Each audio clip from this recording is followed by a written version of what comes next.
They've got 470 branches around the country, but they are very concerned that they might not be able to continue trading, or certainly not be as ubiquitous as they are, because we're working from home and consumer demand for sandwiches, coffees, all the rest of it is much more volatile now, apparently. So you might pop into the office, but Pret don't know that, so they don't know how many sandwiches to have, they don't know how many baristas to have in the store, and so they're very concerned. They filed a £1.9 million profit in 2019, a modest profit. I think they've probably obviously therefore got very good tax lawyers, or very good, depending on how you want to frame that.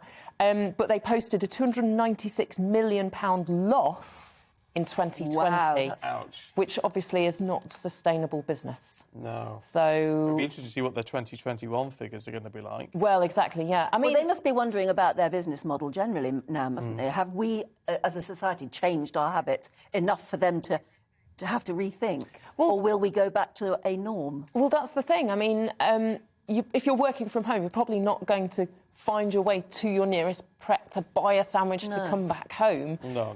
If you're in the office, then it's a nice excuse to get outside, maybe get some fresh air, walk around the block, all the rest of it. So they kind of go hand in hand, don't they? I mean, maybe the upside of it is that if Pret has decided that it can't find clever ways of, making loads and loads of money, those shops might be open and available for small, independent, local entrepreneurs, business owners.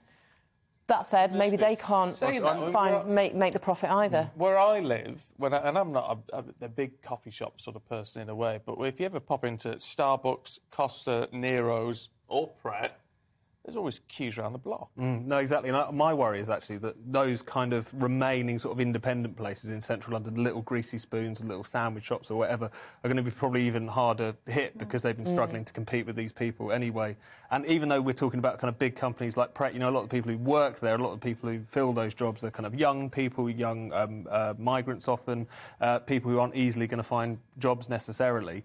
And I guess it's one of those things where we've seen this big shift during lockdown, something that suits a lot of commuters and a lot of people who, work white-collar jobs and all the rest of it. But again, a lot of problems for people who are, again, just at that kind of bottom rung of the service sector. That shift has not served them particularly well. No.